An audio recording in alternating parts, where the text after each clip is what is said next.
What would the world be like if there were no trees? Forests form an important part of our ecosystem and are beneficial to us in various ways. They provide different useful things that we use in our everyday life and also remove carbon dioxide and add oxygen to the atmosphere. So you can imagine what would happen if we had no trees. The process of clearing of forests by removing trees through logging or burning is called deforestation. Deforestation has caused serious damage to the ecosystem globally. Deforestation started many hundreds of years ago. As population increased and the demand for food rose, land had to be cleared for cultivation, settlement and pasture. This was the start of deforestation. Major deforestation in India occurred during the British rule between the years 1880 and 1920. The British grew many cash crops in India, like indigo, cotton, jute and sugar, to increase revenue. As the demand for these products increased, the need for land also increased. The net result was that forests were cleared for cultivation. Taxes were also levied on this land, which was additional revenue for the British. The British needed durable timber to build ships for the Royal Navy. Once again, India's huge expanse of forests was the solution to their problem. Large amounts of timber from sal, antique forests were exported to build the large and magnificent ships of the Royal Navy of England. With the advent of railways, wood was needed as fuel to run locomotives and also to lay sleepers under railway lines. Tea and coffee plantations were grown to meet Europe's growing need. This too was done by cutting down natural forests. Apart from the British, the Adivasis and the peasants were also largely responsible for the depletion of forests due to their dependence on them for fodder, leaves and fuel. Over the past 300 to 400 years, the forest cover is less than half. Global warming is just one of the several harmful impacts of deforestation. In addition to this, the water cycle gets disturbed, soil erodes, and several species of plants and animals get extinct. It also has an impact on the native dwellers of forests as they become homeless. Now that we have understood the adverse effects of deforestation, we must now wake up and help efforts to prevent it.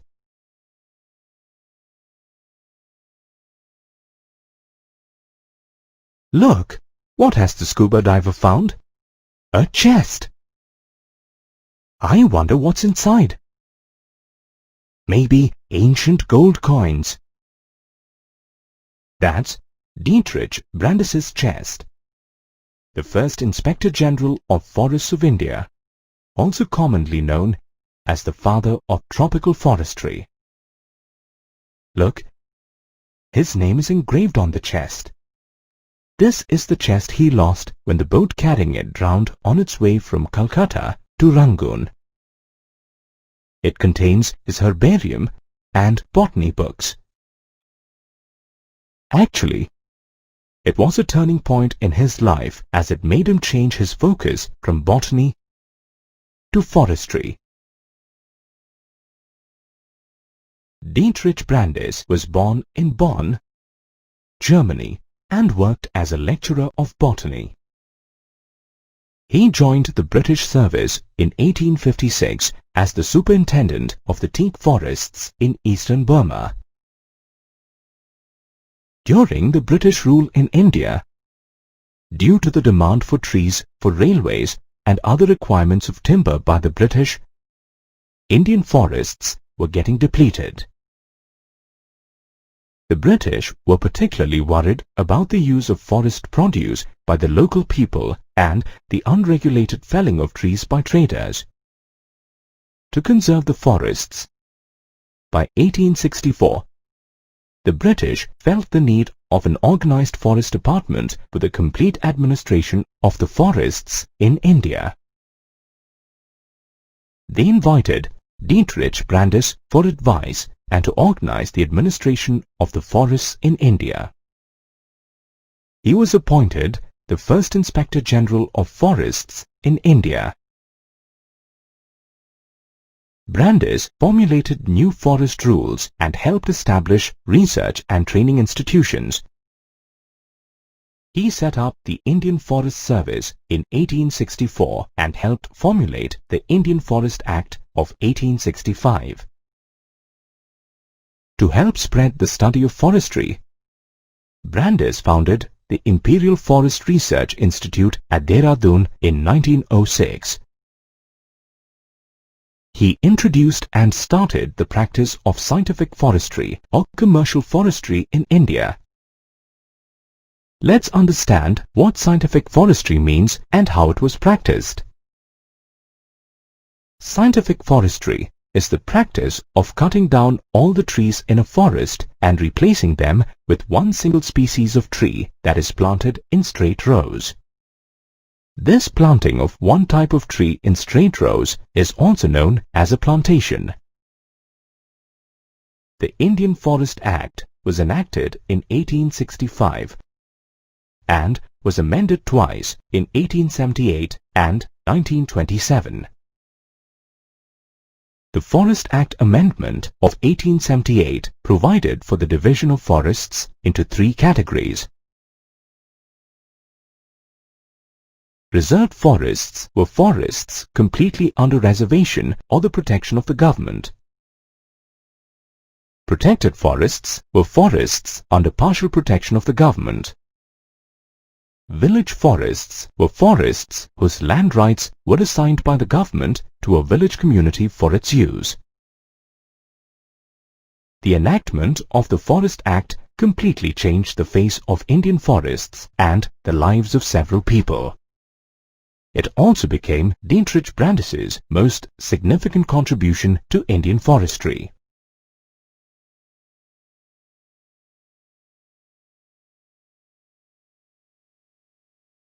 (1865). Most of the basic means of livelihood of the forest-dwelling tribes were banned by the British. Let's see what happened. The forest tribes were largely dependent on the forest for their livelihoods. Villagers thought a good forest was one that provided them with their daily needs, such as fuel, fodder, and leaves. However, the British thought differently. They felt a good forest was one that provided timber for building ships and railways. Teak and sal were the most popular trees. For this purpose, the British passed the Indian Forest Act, which completely devastated the lives of villagers. The daily practices of villagers, such as cutting wood, grazing cattle, collecting fruits and roots, and fishing, were banned and made illegal. Forest-dwelling tribes largely depended on hunting small animals like deer, rabbit, and partridge for food. The British also imposed a ban on the hunting of small animals.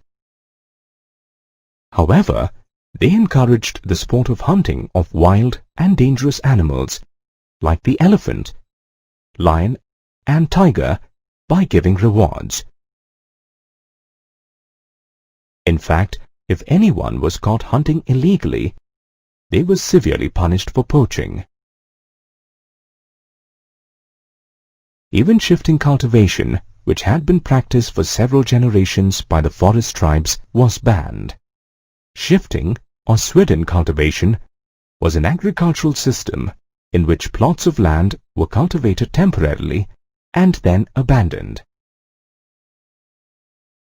The forest tribes depended on this a great deal. Shifting cultivation had a few disadvantages for the British, and so it was banned. The land became useless for growing timber, led to forest fires, and also resulted in soil erosion.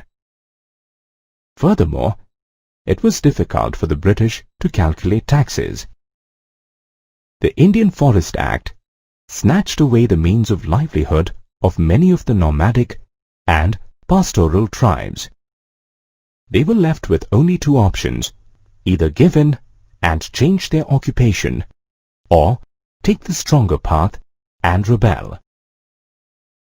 Some of them changed their occupation and were forced to work in tea and coffee plantations, mines, and factories at low wages, bad working conditions, and under strict government supervision. A few others stood up against the tyranny of the British, which led to many rebellions in the forests of India. While the Indian Forest Act was passed as a boon to the British, it proved to be a bane for the forest dwellers.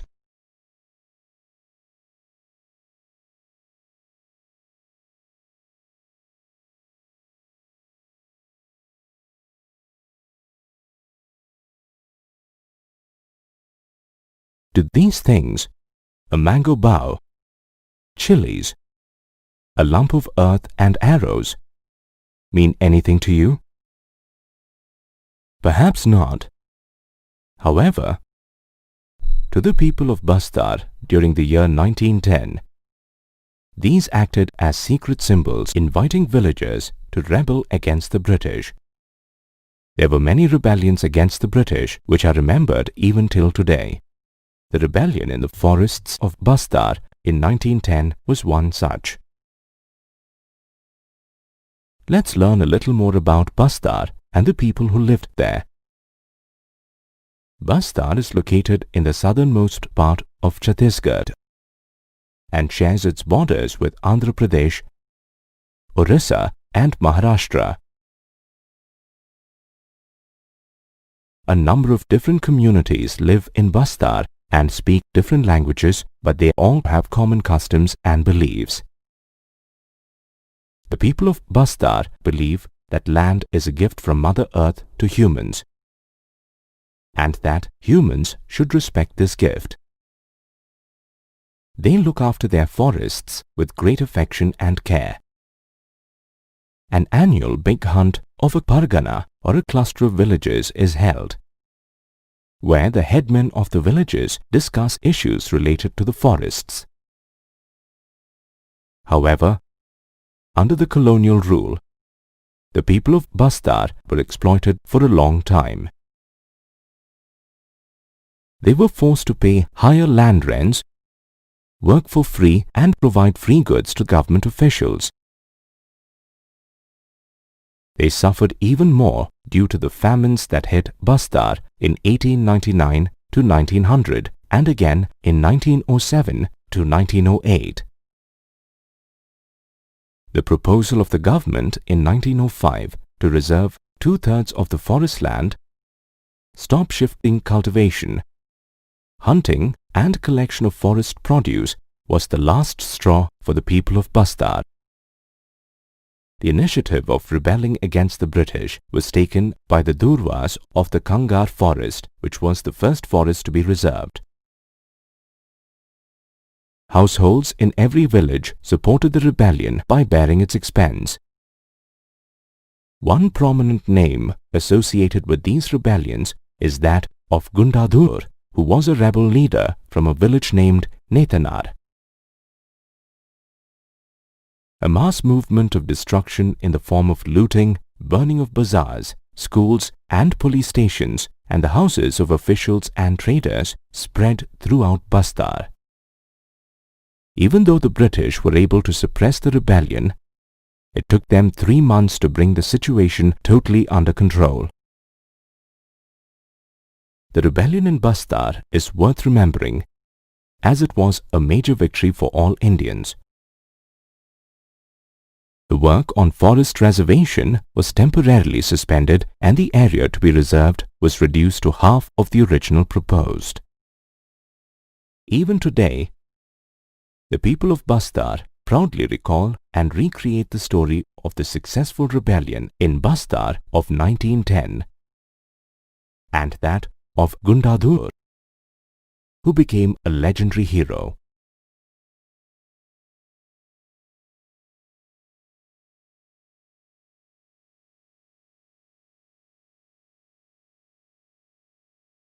What would you say if I told you that when people in the US celebrate Thanksgiving Day, they're actually celebrating a counterpart of Baisakhi celebrated in India, and vice versa?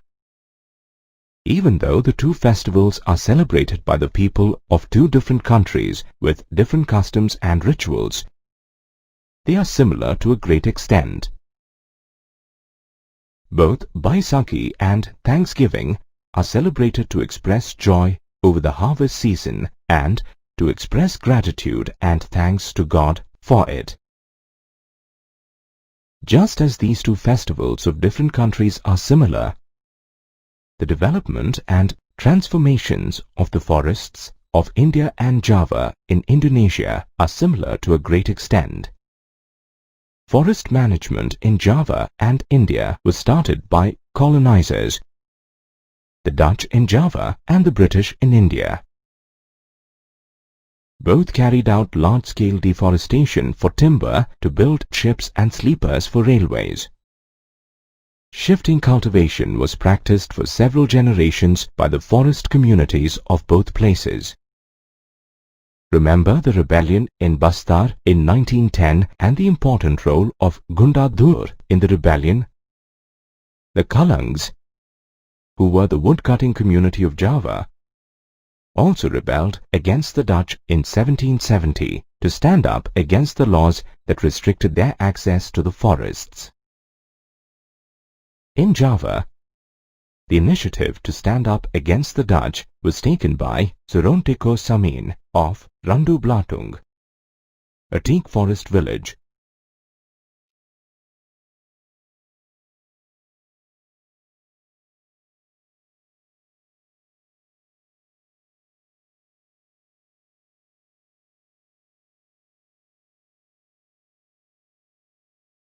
He argued that the Dutch had not created water, wood and air, and that they had no right to place restrictions on the natural forest resources that Mother Earth has given.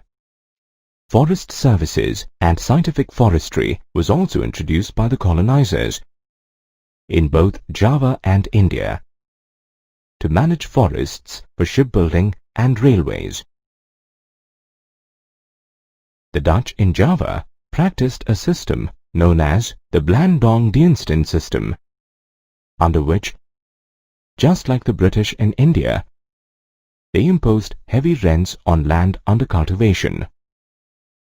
Both the Dutch in Java and the British in India exploited the forest resources to meet their war needs. During the First World War and the Second World War, the British cut many trees in India to meet their war needs. Java faced a similar fate at the hands of the Dutch just before the Japanese occupation of Java. The Japanese further exploited the forests of Java and left the forests in an irretrievable state. The impacts of war took its toll on the forests of Java and India. The forests that were lost could never be restored to their original state. The forests of Java were transformed by the Dutch. The Javanese people may never have thought that somewhere in another part of the world, the Indians also met a similar fate at the hands of their colonizers, the British. Since the 1980s, the governments of different countries in Asia and Africa have learned from each other's pasts and are trying to find new ways for better forest management. They have learned a mutually beneficial system of forest management by allowing the forests to be managed by local forest dwellers, whereby both the forest dwellers and the forest department are benefited through conservation.